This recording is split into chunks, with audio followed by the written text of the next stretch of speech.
Saving for a rainy day refers to the practice of systematically putting aside a sum of money in anticipation that there will come a time when we will need money for an emergency or for something else that is important in the future. The term rainy day has consequently come to symbolize periods of difficulties or dampened prospects. There is one thing that we all can know, and that is rainy days are coming. During 2014, financial experts at Colonial Pension Services Bahamas, that may be familiar to some. I know at least one individual here that works with a parent company. They reported that the average savings account in the Bahamas had a balance that was less than $10. They concluded that the Bahamians are simply using their savings accounts just to collect their paychecks. Colonial also advised that 77% of Bahamians do not have money tucked away for their retirement. This effectively means that there are only 23% of Bahamians are making some effort to prepare for their retirement. And consequently, the majority of people in the Bahamas are not prepared for retirement, nor are they making or taking the necessary steps to effectively prepare for their ultimate retirement. These revelations are indeed alarming, and they require urgent attention. They require urgent attention if we are to avert this widespread financial hardship that appears to lie in the future of many Bahamians, and by extension, many of us. The scripture tells us that a wise man saves, but a foolish man spends everything he gets. And Solomon tells us in Proverbs chapter 21 and verse number 20 the very same thing. He says, the wise man saves for the future, but the foolish man spends everything he gets. The wise man anticipates that his future needs, or in the future there will be needs that will arise. A wise man anticipates that after he stopped working or he is unable to work, that the utility bills and all of the other bills that he has will continue on. The fool, on the other hand, gives no thought to the future, nor does he think to prepare for the future. Instead, he spends all that he has, and even more, some of what he also does not have. And it is possible to do that too. How a person handles or manages their resources tells us a lot about that individual. And so my question to you today is, do you wish to be considered as wise, or do you wish to be considered as being foolish? The Bible encourages us to consider that and to learn from her. Solomon tells us in Proverbs chapter 6, verse number 6 through 8. He says, go to the ant, thou sluggard, thou lazy, and we would say good for nothing individual. He says, go to the ant, thou sluggard, consider her ways and be wise, which having no guide or overseer or ruler, provided her meat in the summer and gathered her food in the harvest. He's saying that the ant has no one to give her instructions, no financial counselor, no financial coach, no one to stand over her and to make her do the things that she ought to do. But she naturally does those things because she is wise. Ants are well known for their industrious nature. They are wise and industrious. And that is why the scripture encourages us to consider our ways. For many of us, ants are simply insects, common insects. We can regard them as pests, a nuisance, things that we want to get rid of in our homes. They are small in comparison to us as human beings. Nonetheless, there is value to be gained by studying that. Those who know and those who are in the know say that there are some 12,000 species of ants all over the world. Ants are extremely strong. No matter how small you see them are, they are extremely strong. It is said that an ant can lift up to 20 times its own body weight. 20 times its own body weight. And so, pound for pound, you all understand when I say pound for pound, what I mean, right? Pound for pound, that is stronger than anyone in here, even Ali. Let me demonstrate what I mean. An ant can lift up to 20 times its body weight. If the average individual in here weighs 150 pounds, 20 times 150 gives you 3,000 pounds. Is there anyone in here who can lift 3,000 pounds? So, pound for pound, the ant is stronger than any man in this building. Y'all get it, right?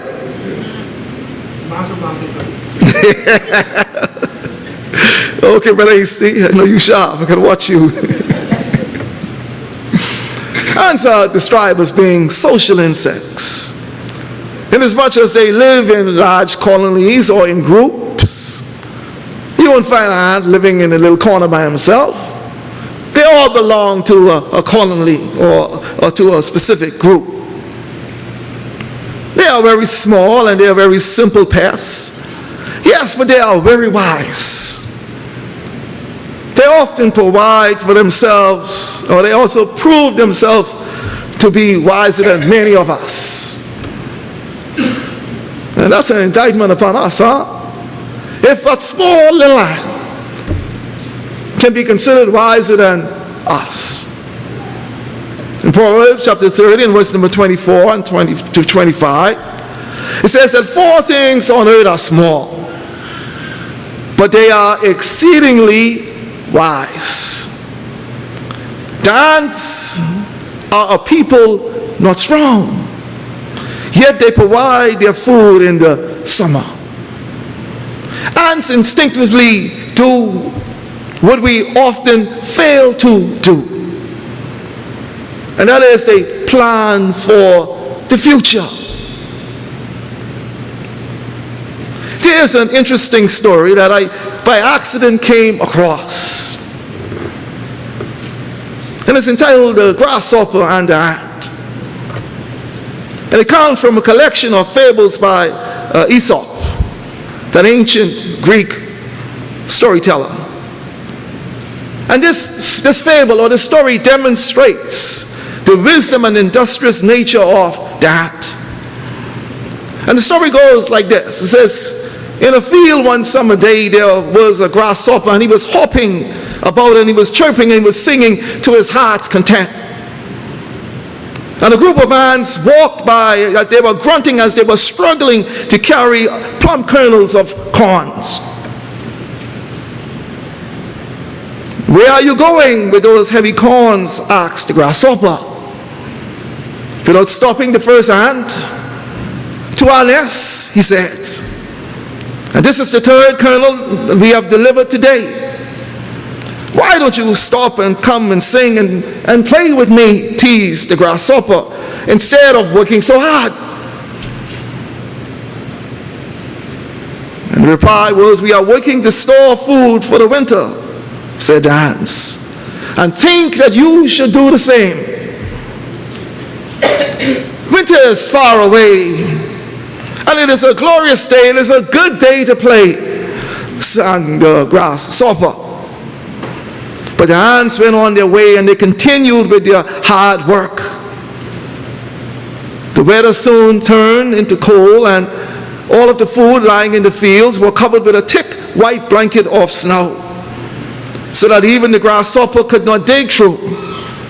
And soon the grasshopper found itself dying of hunger, barely growling, we would say, weak, almost ready to pass out. And he staggered to the ants' nest, and he saw them eating corn from the stores that they had collected in the summer. And the grasshopper begged them for something to eat. "What?" cried the ants in surprise. "Haven't you stored anything away for the winter? What in the world were you doing all last summer?" The grasshopper replied, "I didn't have time to store any food. I was busy playing music and frolicking around. And before I knew it, summer was gone." And the ants shook their heads in disgust and turned their backs on the grasshopper and went on with their work. And the moral of the story is this: work today for what you will need tomorrow. It appears that ants, they naturally have a keen understanding of this concept, or the concept of not consuming all that you possess today. They appear to understand the importance of setting aside of what you have today so that you can have something tomorrow. Ants have mastered the principle of living below your means. They understand that in order for them to survive in the future, they cannot just live within their means. No, they understand that they must live well below their means. They understand that they cannot consume all that they possess.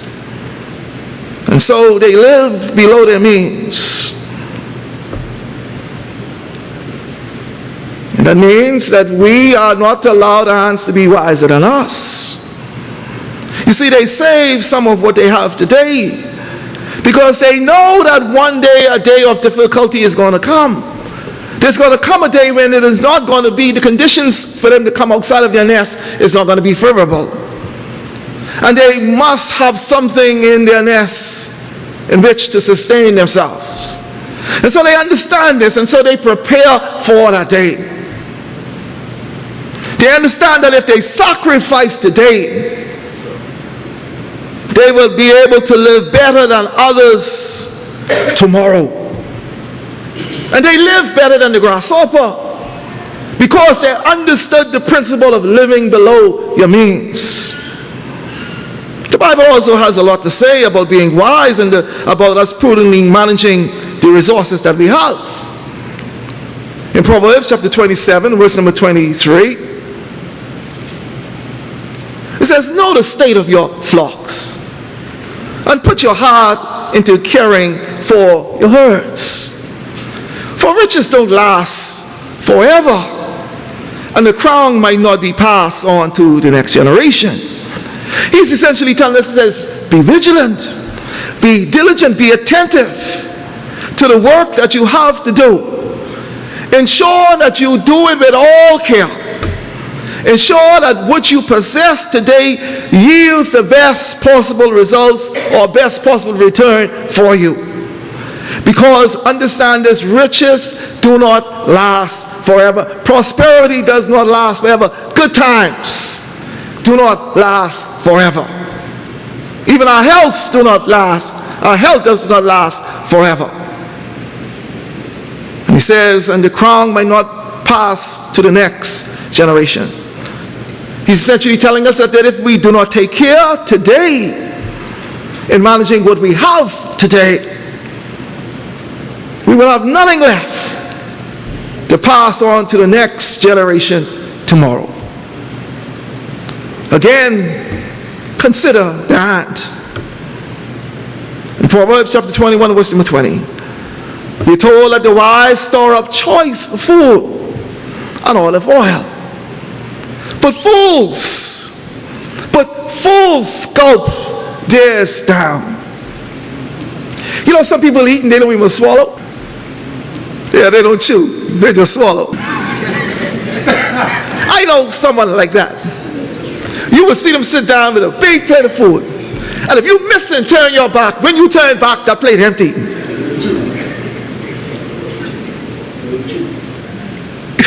Yeah, they don't chew. They just swallow. But he says that the wise store up choice food and olive oil. But fools, they gulp theirs down. And again, we see the principle of laying aside of some of what you have today so that you can have something to fall back on tomorrow. That's the principle. And that's the lesson that we must all learn. Because if we fail to learn this lesson, the Bible has a word for us. Not me. The Bible has a word for us, and it refers to individuals who refuse to learn that lesson as being fools. We must plan for times of drought. In Genesis chapter 41, when Pharaoh was dreaming his dreams, and he was troubled by his dreams, and he wanted someone to interpret it, Joseph interpreted his dream. And Joseph provided Pharaoh with a plan on how to prepare for the tough times that would come based on how Joseph interpreted his dreams. And so in Genesis chapter 41 and verse number 33, Joseph advised him and he gave him good financial advice. He says, now let Pharaoh look for a discerning and wise man. You notice he didn't say, look for any man. He didn't say, look for the stupidest man, or your son-in-law, or your whatever. He said, look for a discerning and wise man and put him in charge of the land of Egypt. Let Pharaoh appoint him commissioners. Give him some people to help him out over the land. He said, yeah, there's going to come time of plenty. And during this time of plenty, the people must not be fools. The people cannot consume everything that they produce. Take a fifth of the harvest of Egypt during the 7 years of abundance. He said, during the land of plenty, during the land when you're producing, when you're having something, he says, set aside at least a fifth. He says in verse number 35, they should collect all the food of these good years that are coming and store up the grain under the authority of Pharaoh to keep the cities, for keeping the cities for food. He says the food shall be held in reserve. It should be saved up. Now I want you all to make this application. They're talking food, but here we're talking money. The food should be held in reserve. It should be placed where you can't touch it because you know you ain't got no discipline. It should be held in reserve for the country to be used during the 7 years of famine that will come upon Egypt, so that the country may not be ruined by the famine. And if we don't understand this principle that financial hardship can ruin us, it can destroy us if we fail to plan. And if Pharaoh refused to listen to Joseph, they would have failed. They would have been ruined. But because he heeded the word, and because they lived today, understanding that they must also live to live tomorrow, there was corn in Egypt. Now this passage is interesting, because the man of God did not say to him, it might be good if you plan ahead, or if you find it convenient, or if you could see your way clear to plan ahead, then save some of your stuff. He was clear. He was very clear in what he said. And those of us who are considered ourselves wise, or who wish to consider ourselves wise, and I ask the question, you classify yourself. Do you want to be wise, or do you want to be a fool? Now, if you want to be a fool, you could just go sleep. You don't got to listen to the rest of this, because it's safe for you. But if you want to be wise, continue listening on.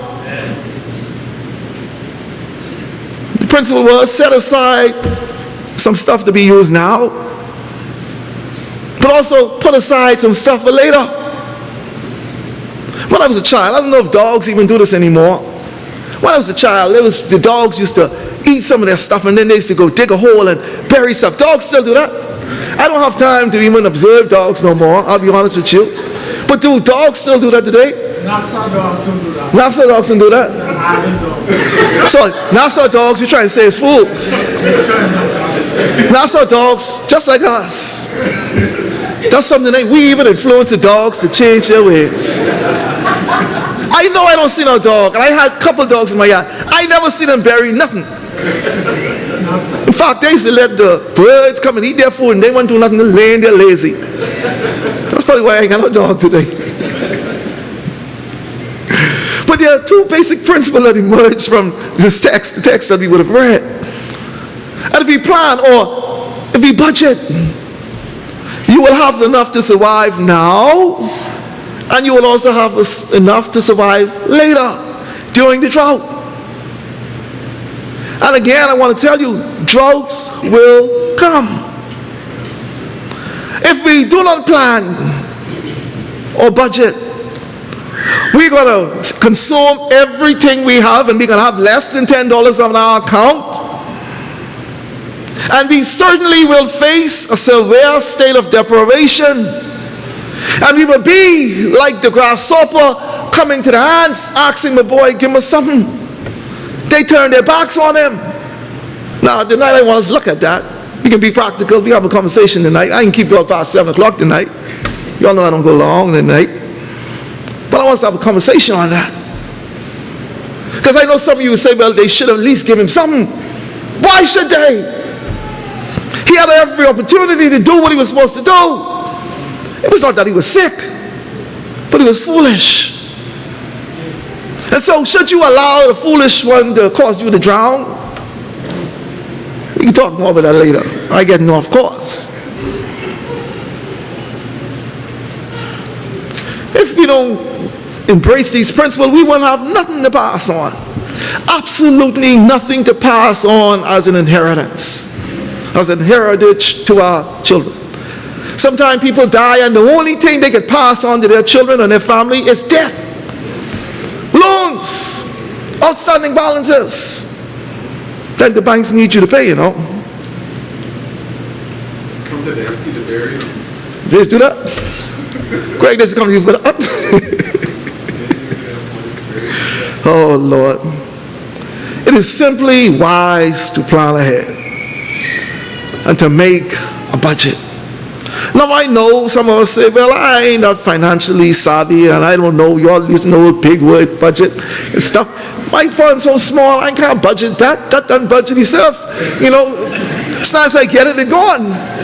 But it's gone because you don't even budget it. You need to, the process is a little too fast, you got to slow it down. A budget is a written plan. I mean, it could be on a tissue. It's a written plan that outlines or outlining your income. First of all, you got to establish what you make. Some of us don't probably even know what we make. And then you got to list all the expenses. Now, if you need an extra piece of paper, get the extra piece, because I know a lot of us can need the extra piece. But outline everything that you spend money on. Them phone cards, the movie tickets, everything that you spend money on. Write it down, visualize it, see it. And then you can say, well, I used to do all of that. When you add up everything you spend, I want you to write your salary to the top. Don't lie to yourself. Don't use your lie. Don't lie, say I was planned here and so I just get a little extra this. You don't get that. You don't do that every day, every week. Put what you know coming to you for sure. Anything else is gravy. And for most people, when they add up what they spend and when they look up to what they make, I guarantee you they're spending more than they make. You know, there's a financial expert that I stumble across. I stumble across a lot of stuff, you know. Several years ago, Dave Ramsey. And he says that a budget, and I love this, that the budget is people telling their money where to go instead of wondering where it went.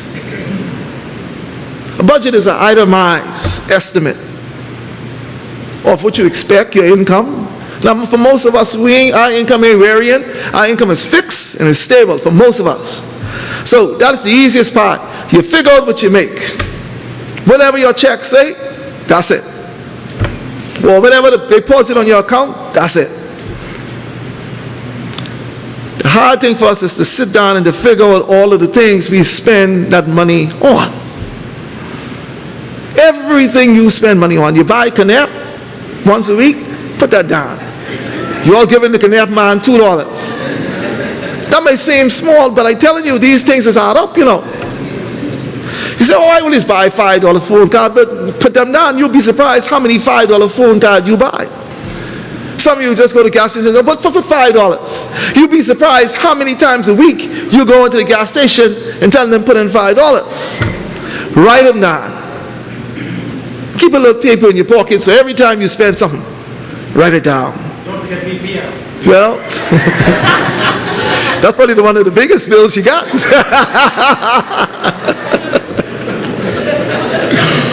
Oh, Lord. You better pay that one unless they can cut you right off.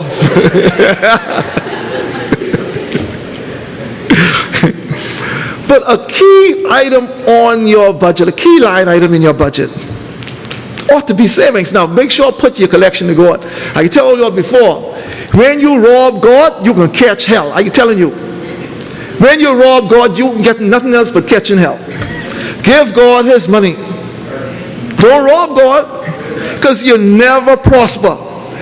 You never, ever prosper by robbing God. Remember, sometimes people say, boy, you must thief the church money. And a lot of times they're telling the truth. You rob God.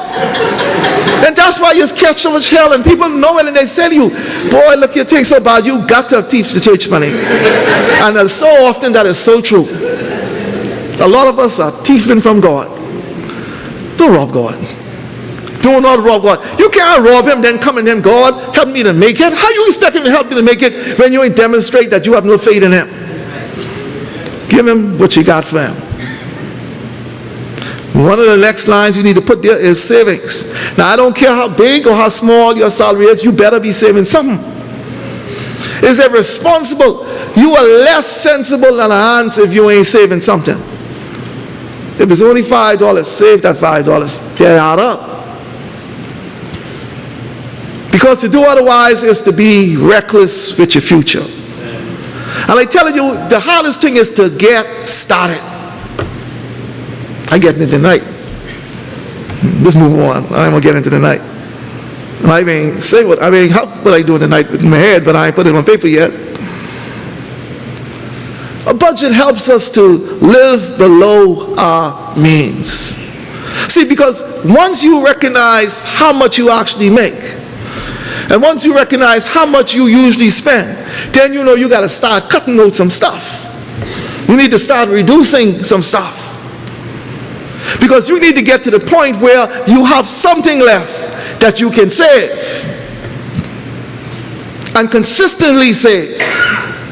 Because if you are not saving, then you are living within your means, or you're living beyond your means, but you are not living below your means. And if you're not living below your means, you're in problems. I know a lot of us say, well, I live within my means. I spend everything I make. That's essentially what when you say, I'm living within my means, that's what you said. That I spend everything that I make. The point that you need to get to is to live below your means. That means you don't spend everything that you make. That you can save something, you could set it aside, that you could become an ant. Now I know some of us say, well, the problem ain't me saving, the problem is the money that I make. I need to make more. But I always tell you that ain't how much you make, is what you do with what you make. You got a lot of people making a lot of money, you know, and they catching more hell than you. I'm telling you. You go through these big subdivisions when you go into the airport. That one on the right, heading to the airport. A lot of them in there catching hell. Because they spending everything they make.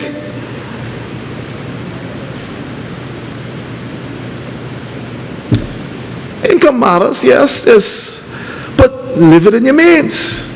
If you, again, I'm getting into the night. Let me leave that alone. No, some of them come back. I know a lot of them ain't come back, but I ain't gonna throw all out. You save some. Save some for later. You know, you don't eat them all now. You save some for later in the future. You know, Paul addresses our wages in Romans chapter 4 and verse number 4. And yeah, some people, well, it says where the man works, his wages is not accredited to him as a gift, but it's an obligation. We receive an income based on the work that we do. Unfortunately, we got people who want to receive an income, but they don't want to work.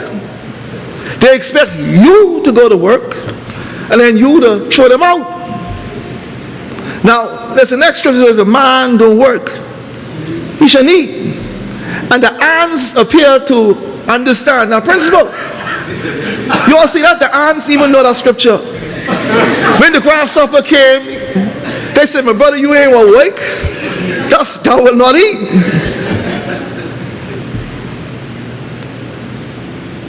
In 1 Thessalonians chapter 3, verse number 10, it says, even while we were with you, we gave you this command: those unwilling to work will not get to eat.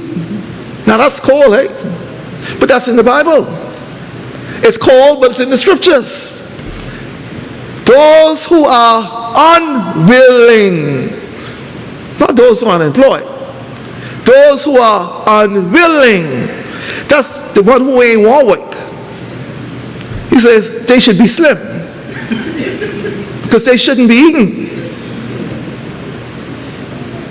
How we earn our wages is also important. In Proverbs chapter 18, verse 11, it says the wicked man earns deceptive wages, but he who sows righteousness reaps a sure reward.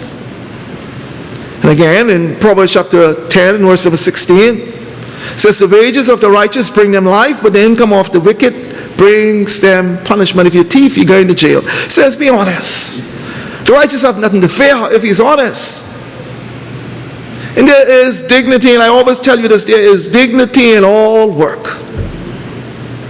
I don't care what kind of work you're doing. If you're selling canap, if you're selling peanuts, you're selling newspaper, if you're packing groceries, if you're sweeping the streets. Those fellows who sweep in the street, they got government job. You all can afford to look down on them. They got government job, and they making them permanent these days are here.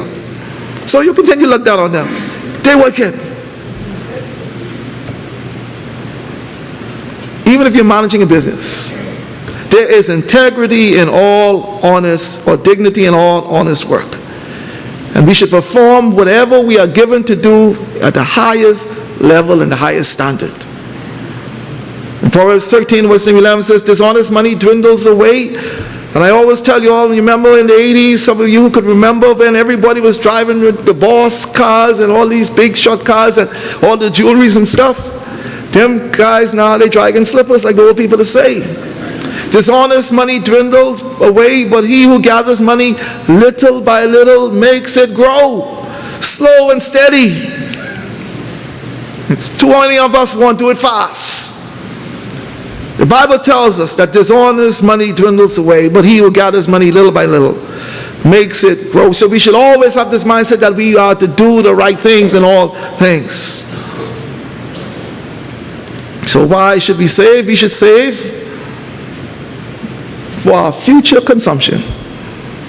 If you have to eat now, that tells me that you have to eat also later. That's how we are wired. That's how God made us. And so if that is the mindset, then we cannot consume everything that we have now, because if we do that now, we will not have anything later. I know a lot of times we save for little short-term events, we save for travel, for vacations, we save for emergency funds, and some of us put some aside towards our retirement. There are all kinds of different reasons why we save. But the common thread in all of those things is that it is usually for a future purpose. And sometimes we know what we're saving for, and sometimes we don't. It's just an emergency fund, just in case something happens. Do not allow the ants to be smarter than you. Saving is a habit with the ant. Saving must also be a habit with us. It is ingrained in the ant. That small little creature. Now, I didn't check to see if ant got brain, but it must be got some brain if they got that wisdom. But our brain's so much bigger. Bigger ain't always better, hey? If somebody call you an ant brain, you should be proud. That means you wise. If we do not plan, we shouldn't have any expectation to be successful. We understand that just recently we held an event, and I tell you, our sisters could plan. But hey, see, we got to take advantage of these sisters a little more. These sisters know how to throw off an event. But if they just did not plan and they say, everybody just show up in the back there, what y'all think we would have in the back there? Chaos. Chaos. They started this planning months in advance. Y'all was calling, some people was extra calling the block there. How y'all think the air conditioners get there? The sisters came to us and said, look here, y'all got to put some air conditioning in the back. And we put them in the back because they asked. We have experience with planning and getting good results. If we plan financially, we will usually get good results. In Proverbs 21, verse number 5, it says, the plans of the diligent leads surely to advantage. The plans of the diligent leads surely to advantage. But everyone who is hasty comes to poverty. If you haphazard, ad hoc, any buck up goes.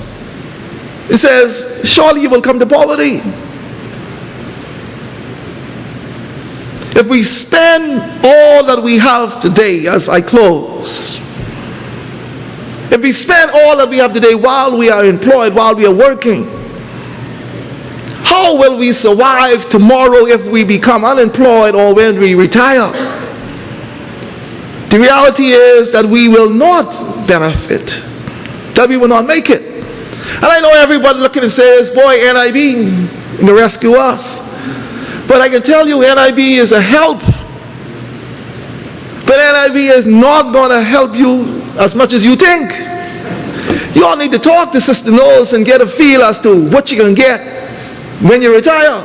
Talk to me. Well, no, don't talk to Benesi because you can get mad.